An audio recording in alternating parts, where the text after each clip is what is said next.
Se você tá acompanhando os vídeos, você viu que eu tô projetando uma casa do zero. Não eu, né? Mas uma casa pra mim. E nesse processo eu tive que entender muito bem qual que é a minha rotina, né? Qual que é a nossa rotina em família e como que isso vai ser acomodado por uma casa. Dentre as muitas coisas que eu quero, eu também tive que decidir muita coisa que eu não vou querer pra casa. E é isso que a gente vai falar hoje.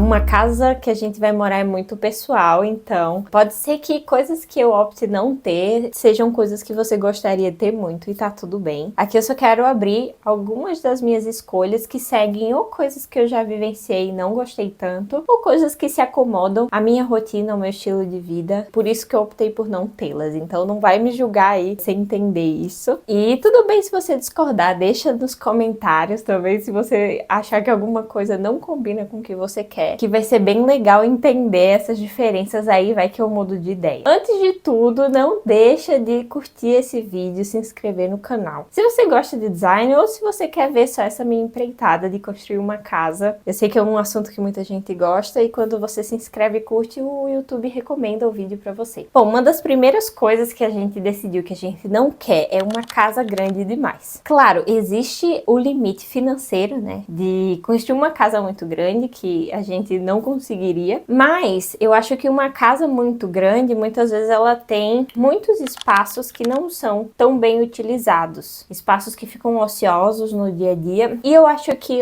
a amplitude exagerada ou o tamanho exagerado pode perder uma das principais características do projeto que a gente quer, que é o aconchego. Para mim, uma casa na medida certa, ela tem aí um conjunto que mistura a amplitude, né, esse conforto de espaço, mas também o aconchego e não parecer que eu tô num shopping center. Claro, como eu falei, nem tem como construir uma casa tão grande quanto um shopping center. Mas essa foi umas decisões que a gente tomou em conjunto, né, eu e meu namorado. Nós dois queríamos uma casa que tivesse espaços muito bem aproveitados e úteis. E isso dá um espaço de casa, né, relativamente médio numa casa grande. O segundo ponto, eu acho que ele vem junto com o primeiro, de não querer uma casa muito grande, é não querer ter espaços sem função ou mal aproveitados. Sabe aquele quarto de visita que você nunca recebe visita e ele só serve para juntar bagunça? Bom, eu não quero nada disso. A gente precisa aproveitar muito bem os espaços, né, do dia a dia para poder ter uma casa que funcione o melhor possível. A gente aproveitar todo metro quadrado que é possível fazer com ambientes de fato úteis. Ah, eu vou querer um canto de leitura, gente, mas eu nem gasto tempo da minha vida lendo tanto assim que merece um canto específico para isso. Uma varanda também a gente não acha útil e diversos outros ambientes, né? Uma coisa que a gente decidiu não ter é uma sala de TV, por exemplo, porque a gente, no momento que a gente cria uma sala de TV, a gente não usa sala de estar. E aí a gente decidiu não ter um ambiente separado para isso, para não deixar um outro ambiente ocioso. Então tudo precisa ter um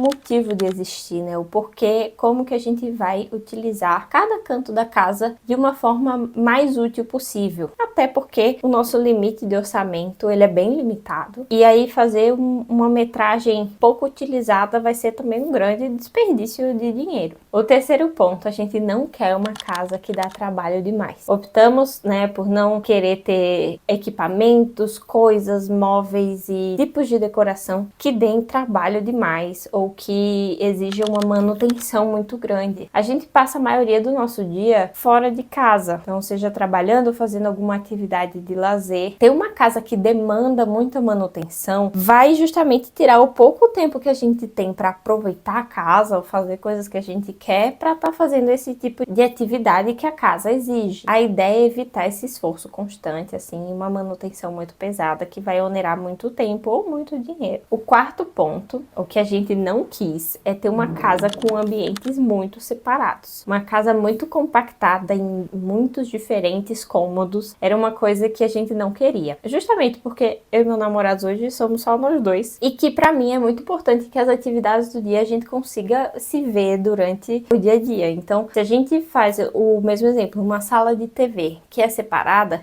e a TV é uma coisa que a gente usa muito no dia a dia. Se eu tivesse na cozinha, se eu tivesse numa outra sala, no lado de fora, não ia dar pra ver um ou outro. Então, a nossa ideia é ter muitos ambientes integrados e ter ambientes separados somente o que realmente é necessário. Então, a área de serviço vai ser separada, os banheiros, obviamente, quartos também, mas toda a área social da casa vai ser integrada, justamente para que a gente tenha um convívio mais intenso durante o dia. E uma outra coisa, como a casa não vai ser gigante, também facilita a sensação de amplitude dentro do que a gente pode fazer, porque senão ia ficar muitos cômodos muito pequenos, e aí também essa não é a ideia. O quinto ponto é um ponto que é técnico e que deveria ser universal, mas a gente infelizmente sabe que não é. Eu venho do Nordeste, moro aqui no Rio Grande do Sul. O que eu já passei de calor no Nordeste, o que eu já passei de frio aqui, eu entendo que uma casa ela precisa se acomodar e pensada para diferentes climas e para diferentes estações. Eduardo sente calor, muito calor aqui, eu sinto muito frio. Então a gente precisava de uma casa que fosse extremamente funcional climaticamente. Então no verão ela precisa ser uma casa ventilada, arejada, e no inverno ela precisa guardar calor dentro dela e não entrar, né, o frio. E isso foi uma exigência muito forte do nosso projeto, que ele precisa ser extremamente bem pensado nesses fatores térmicos, enfim. Claro, isso deveria ser uma coisa universal, mas a gente sabe que não é. Eu já morei num apartamento aqui que não batia sol, então tudo dentro dele molhava, né, aqui no Rio Grande do Sul. Na Serra Gaúcha, principalmente, a umidade é, assim,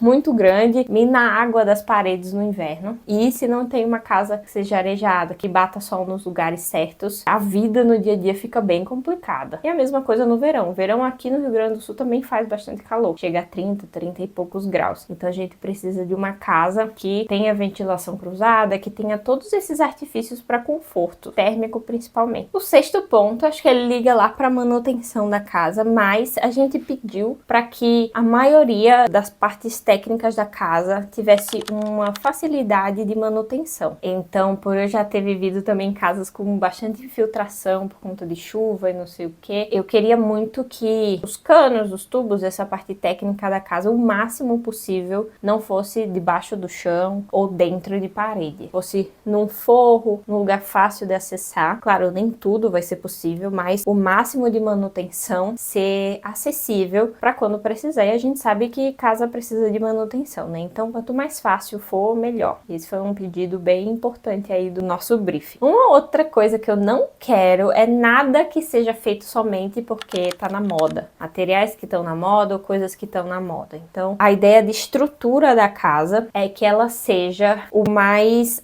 longeva possível, esteticamente falando e tecnicamente falando também. E deixar as coisas que são de moda ou são de um gosto pessoal e talvez momentâneo para a parte de decoração ou coisas que são fáceis de trocar. Mas estruturalmente, por exemplo, revestimentos de piso, porcelanatos, pedras, tudo que vai ser muito difícil de trocar, o que é praticamente improvável ser trocado no futuro, a gente quer o mais neutro possível para que as coisas que a gente adicione que sejam parte da personalidade, do ambiente e que não seja um grande problema ou que a casa não fique datada com 10 anos só porque eu botei o piso da moda, e aí isso aí a gente também não quer. Uma outra coisa que a gente não quer é uma casa para uma possível necessidade futura. A gente, claro, avaliou, é a casa que a gente quer morar a vida toda, né? A gente quer se livrar disso, né, de pensar em moradia e isso, por isso que a gente tá construindo a casa, mas a gente não quer uma casa para satisfazer necessidades da nossa versão idosa. Por exemplo, teve muita gente que falou pra gente colocar um quarto no andar de baixo, que provavelmente vão ser 2 pisos. E aí eu pensei, meu Deus, a gente já tem pouco espaço pra colocar cômodos assim ao léu. A gente pensou, não vamos pôr esse quarto embaixo, porque a justificativa era, porque se vocês quando ficarem velhos, quando ficarem doentes, vão precisar de um quarto embaixo e não sei o que. E aí a gente optou por não fazer, justamente porque a gente precisa de uma casa que atenda às nossas necessidades de hoje. Claro, é importante pensar nisso, claro que é, mas para os recursos que a gente tem e e acredito que qualquer problema que eu possa ter no futuro, eu vou dar um jeito de ficar lá em cima, subir a escada, alguém vai ajudar. E se for completamente inviável daqui a 50 anos, quando eu for idosa, daí a gente troca de casa, faz uma outra coisa. Mas a gente não quis pensar numa casa de uma necessidade extremamente futura, mas que talvez ia atrapalhar necessidades do presente. De ter um ambiente maior, de ter integração e tudo mais. E como a nossa ideia é ter 3 quartos, por exemplo, o terceiro quarto vai ficar embaixo e 2 em cima, e aí se a gente tem filhos, qual filho que vai ser banido pro quarto de baixo? Então a gente decidiu deixar toda a área íntima no andar de cima e a social embaixo. O 9º ponto que a gente decidiu que não quer na nossa casa é uma casa para o dia excepcional, para o dia que é minoria na nossa vida. Apesar de eu gostar muito de receber, a gente recebe amigos com certa frequência, não é uma quantidade gigante, mas eu gosto das festas familiares e tudo mais. Só que esses, se você for contar num ano inteiro, vão ser, sei lá, 10 dias do ano, 20 dias do ano, que vão ser usados para esses usos excepcionais. Então a gente decidiu não fazer a casa para esse dia que não é corriqueiro. Então a gente vai aproveitar os espaços, a quantidade de lugares para sentar na mesa para o nosso dia a dia e não para o dia excepcional. E aí no dia que for exceção, aí sim a gente faz as adaptações necessárias para acomodar as pessoas, as visitas, que serão muito bem-vindas, mas a casa não vai ser pensada para essa necessidade deles, e sim para a nossa. E o último ponto que a gente não quer é uma casa genérica. A gente quer muito uma casa que traduza a nossa personalidade, desde a parte externa, né, fachadas e tudo, até a parte interna, e a gente vai querer investir muito em decorações, em pinturas de parede, em coisas que traduzam a nossa personalidade, o nosso estilo de vida, e que não pareça uma casa que poderia ser de qualquer pessoa. E eu acho que esse foi um dos principais pontos norteadores do projeto, é que essa casa pareça com a gente. No final, fazer uma casa é uma escolha muito pessoal, né? Vai do estilo de vida de cada um, do jeito que a gente se comporta no nosso dia a dia, e foi pensando nisso que a gente guiou as indicações de projeto para os nossos arquitetos. E eu queria saber de vocês, tem alguma coisa que vocês não concordam, que vocês acham que está completamente errada dos nossos critérios? Conta aí pra mim se tem alguma coisa que eu deveria lembrar, que você acha que eu poderia botar na casa e pode me ajudar muito. E a gente se vê na semana que vem. Obrigada por todo mundo que tá assistindo. Tchau!